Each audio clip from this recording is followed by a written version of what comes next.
in the cold expanse of the galaxy, humanity was small, young, and weak.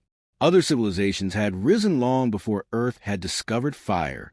For the Galactic Empire, a colossal dominion spanning countless star systems and ruled with an iron fist, humans were an afterthought, a species tolerated for their usefulness as workers, soldiers, and merchants. The Empire claimed dominion over billions of lives, categorizing species like entries in a ledger, stripping them of identity until they were mere cogs of a machine that had forgotten compassion. Humanity, still licking the wounds of its own world wars, found itself at the bottom of a hierarchy it had never agreed to join. They had ships, yes, but crude by galactic standards. They had courage, but courage alone was not currency. They lived beneath the boot of those who thought themselves gods. Among them was a woman who did not fit the mold of submission. She had been a general in humanity's wars before the Empire came, a strategist whose mind had saved millions when Earth itself had threatened to tear apart in conflict. Where others saw her as fearsome, her children saw her as warmth itself. She had given birth to 3 daughters at once. Triplets, an anomaly celebrated among her people as a sign of rare blessing. To her, they were not anomalies, not symbols. They were her heart, her reason to stand, her final proof that the universe, for all its cruelty, could still offer her beauty worth protecting. She raised them with the discipline of a soldier and the tenderness of a mother who had seen death too closely to allow innocence to fade too quickly. In the quiet moments, she sang to them, told them stories of Earth before the Empire, and taught them that humanity, though small, had never yielded without a fight. Among her peers, she was spoken of with reverence. Among her enemies, she was whispered of with unease. To her children, she was simply mother, the unshakable wall between them and the galaxy's indifference. But the Empire noticed what she wished they had not. They studied humanity not with love, but with cold curiosity, scanning genetic codes, cataloging traits, identifying anomalies. And in her daughters they found something that intrigued them. It was not strength of arm, not brilliance of mind, but something subtler, adaptability. Where other species required centuries to adjust to new climates, humans adapted in years. Where toxins killed other species in moments, humans found ways to resist. In the triplets, the Empire scientists saw an opportunity. To them, the children were not daughters, not the embodiment of a mother's love. They were resources, experiments, subjects. One day, without warning, imperial ships descended. They carried envoys wrapped in authority, men and women who smiled with cruelty masked as courtesy. They told her it was an honor. They told her the Empire wished to study her daughters, that her family had been chosen for service to the galaxy. They did not ask. They did not negotiate. They took. Her pleas fell on deaf ears. Her rank meant nothing. Her service was irrelevant. They left her standing in silence, arms empty, heart torn apart. She had fought wars and buried comrades, but nothing had ever felt like this hollowing loss. She tried to petition. She tried to reason. She stood before the envoys again and demanded her daughters returned. They laughed. One leaned close enough for her to see the disdain in his eyes and told her she should feel pride. The Empire only took what it valued. They dismissed her as though she were a child throwing a tantrum. That day, something within her broke, but it was not weakness that spilled from the wound. It was fire. She returned to her people, and though they feared, though they trembled at the thought of defying the Empire, they saw in her something ancient, something primal. She did not cry before them. She did not beg. She spoke, and every word carried the weight of iron. She told them of her daughters, taken not as volunteers, but as prisoners. She told them of the cruelty that had stripped them from her arms. She told them the truth, that as long as the Empire held power, no human child would be safe, no human family untouchable. She swore in that moment not merely as a mother, not merely as a soldier, but as a voice of all who had been ground under the Empire's heel, that she would not stop until she had torn open the heart of a machine that had stolen from her. Her leaders begged restraint. They reminded her of the fragility of their fleets, the weakness of their technology, the certainty of destruction if they resisted. She listened, and when they finished, she answered with words so sharp they left silence in their wake. If humanity bowed forever, then humanity would never live. If they yielded every time, they would yield until nothing was left. What she sought was not a war of pride. It was survival, dignity, the right to hold her children without fear. She did not demand their permission. She did not ask for their blessing. She declared war with the same calmness with which she had once declared training schedules. And though their voices trembled, some began to rise with her. At first, resistance was whispers. Workers delayed shipments. Pilots rerouted supplies. Smugglers smuggled more than goods. They smuggled information, weapons, stolen fragments of imperial tech. The Empire barely noticed. To them, humans were insects, incapable of true rebellion. To her, every whisper was a spark, and sparks, she knew, became flames. The Empire's arrogance was her first weapon. She exploited their blindness, their dismissal of humanity's capacity.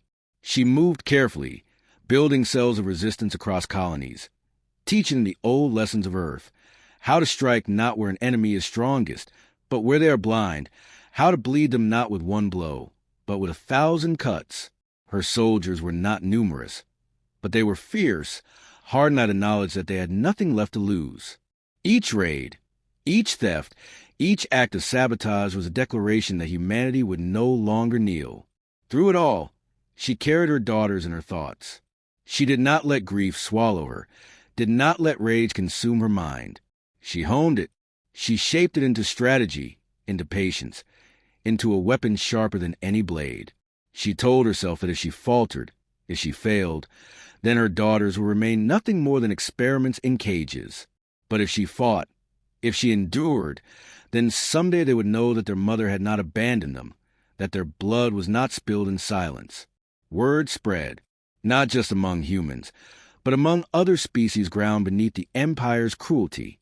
They heard of a human woman who had dared to raise her voice against the unbreakable Colossus. They heard of whispers turned into fire. They heard of raids where Imperial soldiers fled from humans they once considered livestock. And in those stories, hope began to flicker in hearts long since darkened. The Empire had taken her daughters, but in doing so, it had given her something greater than she had ever asked for. It had given her the fury to awaken not just her own people, but the galaxy itself. Yet even as she rallied, she knew the storm that would follow. The Empire did not tolerate defiance. It crushed rebellion with fleets that blotted out suns. And still, she did not waver. To her people, she said the truth. There would be death, there would be sacrifice, there would be loss. But there would also be dignity. There would be memory. Humanity had no illusions of strength. They knew their ships were crude, their weapons outdated, their armies small. Yet under her command, these flaws became advantages. She understood that the Empire expected predictable resistance, expected humans to fight like other species who had rebelled before them. But she had studied history, both Earth's and the Empire's, and she knew the truth. Victory never came to those who fought on the enemy's terms. It belonged to those who rewrote the rules. Preparation for rebellion began not in the open, but in the shadows. Engineers who once repaired mining equipment began altering engines for speed rather than efficiency. Doctors who once treated minor illnesses studied how alien physiology differed, considering how even viruses and bacteria might be turned into weapons. Farmers stockpiled not just food, but seeds engineered to grow in hostile soil, ready to feed rebels cut off from supply lines. Every hand, no matter how small, was turned toward survival, and at the center of it, she wove the threads together, binding colonies and outposts into a quiet network of defiance. She moved like a phantom, leaving behind not her presence, but her influence, until even those who had never seen her knew her voice and trusted it more than their own leaders. The Empire's arrogance was a fortress she could breach without ever firing a shot. They ignored humanity's movements, dismissing shipments gone astray, ignoring whispers of stolen tech. Their disdain shielded her efforts better than any fleet could. Smugglers carried stolen data cores, mercenaries carried word of opportunity, and disgraced Imperial officers, bitter at their masters, found themselves welcomed into human ranks. What had begun as grief turned into a weaponized machine of preparation, sharpened with every passing day. The first strike was not grand, but it was devastating. A small Imperial garrison station on a distant colony believed their presence uncontested. They treated humans like pests, enforcing taxes with cruelty, mocking resistance as futile. But under her guidance, a handful of fighters struck in the night. They did not come with fleets or heavy weapons. They came with sabotage, collapsing infrastructure, severing communications, cutting power before any alarm could be raised. By dawn, the garrison had been destroyed. Not a single Imperial soldier survived. The humans did not linger. They vanished into the shadows, leaving behind a message scrawled across the ruins. "We are not yours to take." The Empire dismissed it as nothing, a minor inconvenience, they told themselves. A band of criminals. Perhaps. They sent no reinforcements, issued no warnings. They believed their dominion unbreakable. But the story spread faster than they could contain it. Across human colonies, whispers turned into chants. Across alien worlds, enslaved peoples repeated the tale. The Empire, in its arrogance, had ignored the smallest ember, not realizing it was already fire. Her forces grew, not in numbers alone, but in spirit. They did not fight as soldiers of an empire would. They fought as predators. They struck when least expected, retreating before the enemy could respond, leaving chaos in their wake. They did not waste resources on battles they could not win. They dismantled supply lines, corrupted data channels, turned the Empire's own systems against them. Each act of defiance was calculated not for territory, but for message. Humanity could not be broken. Other species began to notice. In the cracks of the Empire's rule, in the quiet corners where oppression had long silenced hope, the spark of rebellion caught. Alien slaves whispered to the human general who had defied the impossible. Traitors whispered of fleets ambushed by human ingenuity, of entire convoys lost to nothing more than planning and ferocity. To the enslaved, she became a symbol. To the desperate, she became a rallying cry. And to the Empire, she was a nuisance not yet worthy of attention. Their mistake grew with every passing moment. But attention, when it came like a storm. The Empire dispatched fleets, vast and overwhelming, to snuff out what they finally recognized as rebellion. Against such power, humanity should have crumbled. Yet the general had never planned to match them ship for ship. She used terrain, used gravity wells, used asteroid belts as ambush points. Where the Empire expected battle lines, she gave them chaos. Where they expected resistance, she gave them emptiness, striking their flanks, never their center. She taught her people to bleed the Empire not with one decisive blow, but with 1,000 small victories that eroded morale, drained resources, and shattered the illusion of invincibility. Every victory came with a price. Colonies burned. Entire families were lost. The Empire retaliated with massacres, punishing civilians for the defiance of soldiers. And yet, even in grief, humanity did not stop. The general reminded them why they fought, reminded them that every life lost was another reason never to yield. She did not shield her people from the truth. She looked them in the eyes and told them there would be suffering, there would be death, but surrender would mean extinction of the spirit. To live under the Empire's mercy was no life worth living. Better a world turned to ash in defiance than a world chained in silence. Her strategies grew sharper, darker. She authorized the use of weapons the Empire had never imagined humans capable of wielding, biological agents that weakened only Imperial physiology, cyber warfare that infected entire fleets, turning navigation systems against them, forcing ships into stars and planets, asteroids redirected with terrifying precision, turning natural debris into weapons of mass destruction. Each act of ingenuity struck terror into Imperial commanders who had once sneered at the very thought of human resistance. Where they saw savagery, she saw survival. Her reputation spread until even the Empire's officers spoke her name with unease. Some called her the Mother of Blades, others the Shadow General. Among her people, she was more than a commander. She was living proof that humanity could stand against the stars. She became the story parents told their children, the figure whose defiance made even the smallest child believe that one day they might live free. And all the while, in the silence of her mind, she fought not for glory, not for legend, but for 3 daughters stolen from her arms. The cost grew unbearable. Reports reached her daily of massacres, of children orphaned, of homes lost. She bore the weight without breaking, though each name carved itself into her memory like a wound. She refused to let them become numbers. Each loss was fuel, each tragedy a spark added to the fire within her. Her soldiers saw it in her eyes, the pain, the fury, the relentless determination. And because she did not break, they did not either. Across the galaxy, rebellion spread. Alien species long cowed into silence began to rise. Some with ships, some with blades, some only with the willingness to burn their chains rather than polish them. The Empire found itself stretched thinner than ever before, bleeding resources it once hoarded with ease. And in every corner of its territory, the whisper grew louder. If humans could fight, so could they. The Empire had always believed itself untouchable. For millennia it had ruled through fear, through numbers, through the inevitability of its fleets blotting out skies. But now, for the first time in its long dominion, cracks spread across its vast body. Rebellion had become contagion. Humanity, once dismissed as little more than stubborn livestock, had ignited a war that refused to be extinguished. The general, who had once been only a grieving mother, was now the architect of chaos stretching from one end of the galaxy to the other. And yet, for all the victories, for all the uprisings, she knew the truth. Unless the Empire itself was broken at its heart, they would never stop hunting her people. The war had entered its final stage. She studied the Empire as one might study a beast.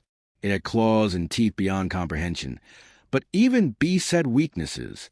Resources stretched thin, fleets deployed to countless rebellions, command structures strained. She began to weave the next phase of war with precision, to strike not merely at outposts, not merely at supply lines, but at the arteries of power itself. No longer would humanity be the hidden predator in the shadows. Now they would bare their teeth at the throne. Humanity's engineers created weapons the galaxy had never seen. They took asteroids and wrapped them in engines, guiding them with stolen navigation codes to crash into shipyards once thought indestructible. They unleashed swarms of autonomous drones, each no larger than a child's toy, each carrying the ability to pierce armor and detonate from within. They turned communication networks into traps, transmitting false orders, turning imperial fleets against one another, sowing distrust and hesitation where once had been iron obedience. In every battle, they showed the Empire something it had never faced, a foe who fought not for territory, but for vengeance, for survival, for the unshakable truth that chains would no longer be worn. And always, at the core of her resolve, burned the thought of her daughters. Rumors reached her ears, carried by smugglers, whispered by spies. The triplets lived, hidden in a research station buried deep within imperial space. The Empire had tried to bend them, to twist their unique potential into weapons. Yet still they lived, and for the general, that knowledge hardened her will into steel. She no longer fought only to weaken the Empire. She fought to reach the prison where her blood was held, to tear it open with her own hands if need be. The turning tide came when the Empire dispatched a grand fleet, the kind that had ended rebellions in days past. It was meant to crush humanity's forces, to burn their colonies, to erase them from history as a warning to all. Instead, it became a graveyard. The general had anticipated the fleet's arrival, had drawn it in with deliberate vulnerability, had prepared a battlefield not in open space, but within the chaos of an asteroid field. The Empire came expecting compliance to the old rules of war. What they found was madness. Mines seeded the rocks. Hidden weapons turned asteroids into shrapnel storms. Human ships struck and vanished like wolves among trees. The battle lasted 3 days, and when the dust cleared, the Grand Fleet had been annihilated. The Empire's illusion of invincibility cracked beyond repair. For the first time galaxy-wide, the thought spread not as whisper but as certainty. The Empire could be beaten. The general wasted no time. She launched her campaign deeper into imperial territory, not for conquest, but for destabilization. Worlds long enslaved rose in rebellion, emboldened by the sight of imperial banners burning.